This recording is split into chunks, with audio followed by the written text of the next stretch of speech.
हरियाणा के सिंघ बॉर्डर पर किसानों के धरना प्रदर्शन के बीच मंच के पीछे एक दलित शख्स की बेरहमी से हत्या कर दी गई। इस वारदात के बाद से देश में कोहराम मचा है। इस सिलसिले में बहुजन समाज पार्टी के प्रमुख ने भी अपनी प्रतिक्रिया दी है। सिंघ बॉर्डर केस में बहुजन समाज पार्टी के अध्यक्ष मायावती ने दलित युवक की हत्या पर दुख जताते हुए इसे शर्मनाक बताया है। मायावती ने घटना को गंभीरता से लेते हुए दोषियों के खिलाफ सख्त कार्रवाई की मांग की है। साथ ही मायावती ने पीड़ित परिवार को 50 लाख रुपए तत्काल देने के साथ परिवार के एक सदस्य को सरकारी नौकरी देने की भी मांग की है।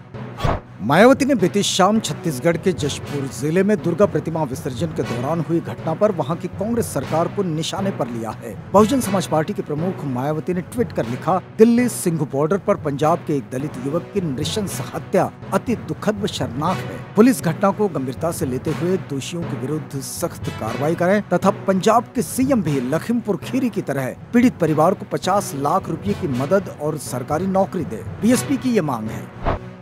उत्तर प्रदेश विधानसभा चुनाव 2022 के लिए बहुजन समाज पार्टी दौड़ में सबसे आगे है। बहुजन समाज पार्टी ने प्रयागराज में गंगापुर के फुलपुर और झुंसी के कसेरवा खुर्द गांव में कार्यकर्ता सम्मेलन का आयोजन किया। इसमें फुलपुर विधानसभा क्षेत्र से आगामी विधानसभा चुनाव प्रत्याशी के रूप में राम तौलन यादव का नाम घोषित कर दिया गया। कार्यकर्ता सम्मेलन में राज्यसभा सदस्य व मुख्य सेक्टर प्रभारी डॉक्टर अशोक सिद्धार्थ शामिल हुए। 1989 में माननीय कांशीराम के प्रभाव से बहुजन समाज पार्टी ने यहां जीत हासिल की थी, लेकिन तब से अब तक लगातार बहुजन समाज पार्टी यहां दूसरे स्थान पर रही है। इस बार बहुजन समाज पार्टी को 1989 का करिश्मा फिर से दोहराने का मौका है। पूर्व प्रधानमंत्री मनमोहन सिंह की बेटी दमन सिंह ने पिता के इलाज के दौरान की तस्वीर मीडिया में आने पर कड़ी प्रतिक्रिया दी है। द टेलीग्राफ को दिए अपने बयान में दमन सिंह ने कहा कि उनके पेरेंट्स कठिन हालात का सामना करने की कोशिश कर रहे हैं। वे बुजुर्ग लोग हैं, चिड़ियाघर के जानवर नहीं। दरअसल मनमोहन सिंह का दिल्ली के एम्स में इलाज चल रहा है। केंद्रीय स्वास्थ्य मंत्री मनसुख मांडविया उनका हालचाल जानने के लिए अस्पताल पहुंचे थे। मांडविया ने इस मुलाकात की तस्वीरें सोशल मीडिया पर शेयर की। वहीं न्यूज चैनलों पर भी कुछ वीडियो दिखाए गए जिनमें मनमोहन सिंह बिस्तर पर लेटे हुए नजर आ रहे हैं और उनकी पत्नी गुरशरण कौर उनके पास खड़ी है। छत्तीसगढ़ के रायपुर रेलवे स्टेशन पर सीआरपीएफ स्पेशल ट्रेन में ब्लास्ट होने से 4 जवान घायल हो गए। डेटोनेटर से भरा एक बॉक्स ट्रेन के फर्श पर गिरने की वजह से यह हादसा हुआ। हादसा सुबह 6:30 बजे का है, जब झारसुगुड़ा से जम्मूतवी जा रही ये ट्रेन रायपुर रेलवे स्टेशन पर रुकी थी। दिल्ली में चल रही कांग्रेस वर्किंग कमेटी की बैठक में राहुल गांधी को कांग्रेस पार्टी का अध्यक्ष बनाने की मांग की गई है। ये मांग राजस्थान के मुख्यमंत्री अशोक गहलोत और पार्टी की सीनियर नेता अंबिका सोनी की तरफ से की गई है। अंबिका सोनी ने मीटिंग में कहा कि सभी चाहते हैं कि राहुल गांधी को पार्टी का अध्यक्ष बनाया जाना चाहिए। हालांकि ये उन पर निर्भर करता है कि वे क्या निर्णय लेते हैं। सोनिया गांधी ने पार्टी के G23 नेताओं को साफ संदेश दिया कि वे ही पार्टी की फुल टाइम प्रेसिडेंट है। सोनिया गांधी ने कहा कि पूरा संगठन चाहता है कि कांग्रेस फिर से खड़ी हो, लेकिन इसके लिए एकता और पार्टी हितों को सबसे ऊपर रखना जरूरी है। महाराष्ट्र के मुख्यमंत्री उद्धव ठाकरे ने वार्षिक दशहरा रैली में भारतीय जनता पार्टी और केंद्र सरकार पर जमकर निशाना साधा है। शिव सैनिकों को संबोधित करते हुए ठाकरे ने कहा कि भारतीय जनता पार्टी के लिए सत्ता की भूख नशे की लत जैसी है। हिंदुत्व को बाहर वालों से नहीं बल्कि नव हिंदुत्ववादियों से खतरा है।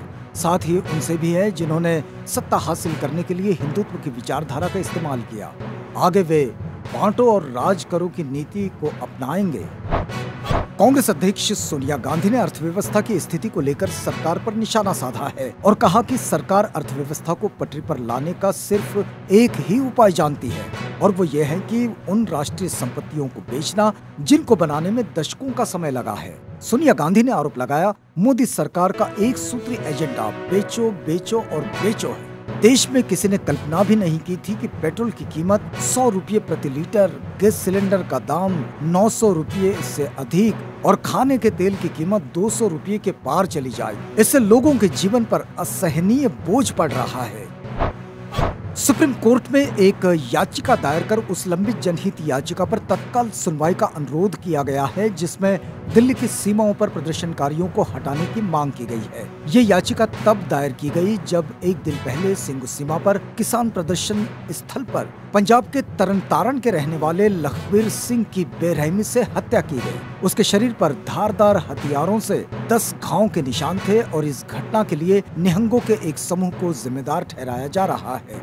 घटना का जिक्र करते हुए एक नई याचिका दायर की गई है, जिसमें इस साल मार्च से लंबित जनहित याचिका पर तत्काल सुनवाई का अनुरोध किया गया है।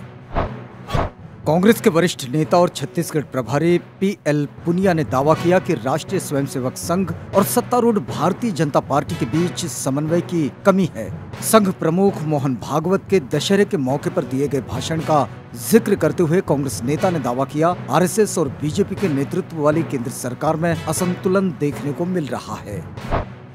पंजाब कांग्रेस प्रमुख नवजोत सिंह सिद्धू ने पार्टी नेता राहुल गांधी से मुलाकात की और अपना इस्तीफा वापस ले लिया। उन्होंने कहा कि उन्होंने अपने सभी मुद्दों को राहुल गांधी के साथ साझा किया, सब कुछ सुलझा लिया गया है। इस बारे में मीडिया से बात करते हुए पंजाब के एआईसीसी प्रभारी हरीश रावत ने कहा कि सिद्धू ने राहुल गांधी के साथ अपनी दिक्कतों को साझा किया है और उन्होंने उनसे कहा है कि यहाँ उनकी चिंताओं का ध्यान रखा जाएगा।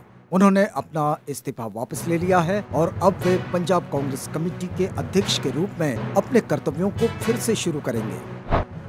तमिलनाडु की राजनीति में एक बार फिर से दिवंगत मुख्यमंत्री जयललिता की वफादार और अन्ना द्रमुक की पूर्व महासचिव वीके शशिकला की एंट्री होने जा रही है। अन्ना द्रमुक की खोई जमीन को फिर से पाने के लिए वह आज यानी कि दोबारा सियासी पारी शुरू करने जा रही है, लेकिन इससे पहले वह मरीना बीच स्थित जयललिता मेमोरियल का दौरा करेगी। भारत अमेरिका आर्थिक व वित्तीय साझेदारी संवाद के तहत 8वीं मंत्री स्तरीय वार्ता के दौरान वॉशिंगटन में आतंक के वित्त पोषण के खिलाफ मोर्चाबंदी पर सहमति जताई गई। बैठक की अध्यक्षता भारत के वित्त मंत्री निर्मला सीतारामन और अमेरिका की वित्त मंत्री जेनेट एलन ने की।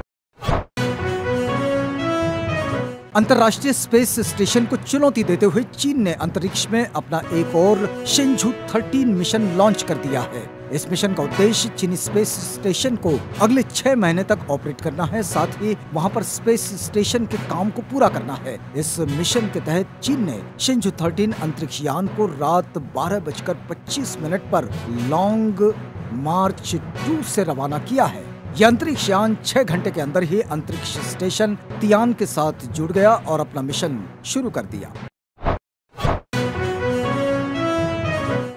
अमेरिका के अल्बामा राज्य में एक फुटबॉल मैच के दौरान एक अज्ञात हमलावर ने फायरिंग शुरू की, जिसमें 4 लोग घायल हो गए। इनमें से एक की हालत गंभीर है। हादसा अल्बामा के मोबाइल शहर में लैंड पीप्स स्टेडियम में शुक्रवार रात 10 बजे हुआ। इस स्टेडियम में अगस्त 2019 को भी मास शूटिंग हुई थी, जिसमें 9 लोग जख्मी हो गए थे। भारतीय क्रिकेट की दीवार कहे जाने वाले दिग्गज क्रिकेटर राहुल द्रविड़ पुरुष क्रिकेट टीम के हेड कोच बनने वाले हैं। मीडिया रिपोर्ट्स के मुताबिक राहुल ने ये जिम्मेदारी संभालने के लिए हामी भर दी है। यूएई में होने वाले T20 वर्ल्ड कप के बाद वे मौजूदा कोच रवि शास्त्री की जगह लेंगे। द्रविड़ फिलहाल नेशनल क्रिकेट एकेडमी के हेड है। चेन्नई सुपर किंग्स ने फाइनल में कोलकाता नाइट राइडर्स को मात देकर आईपीएल 2021 का खिताब जीता। चेन्नई चौथी बार आईपीएल जीतने में सफल रही। उसकी इस जीत में पूरी टीम का अहम रोल रहा, लेकिन एक जोड़ी ने टीम के लिए जो कमाल ही कर दिया। इस जोड़ी ने अपने बल्ले से कभी भी चेन्नई को मायूस नहीं होने दिया। जी हाँ, चेन्नई की सलामी जोड़ी फाफ डु प्लेसी और ऋतुराज गायकवाड़ की इस जोड़ी ने जो प्रदर्शन किया है, उससे ये दोनों आईपीएल की दिग्गज जोड़ी में शामिल हो गए हैं। तमिलनाडु की राजनीति में सुपरस्टार विजय को लेकर चर्चाओं का दौर शुरू हो गया है। वजह यह है कि विजय के प्रशंसकों का तमिलनाडु ग्रामीण चुनाव में शानदार प्रदर्शन। विजय के fan club all India Thalapathy Vijay Makkal Iyakkam ने 169 सीटों में से 115 सीटों पर जीत हासिल की है।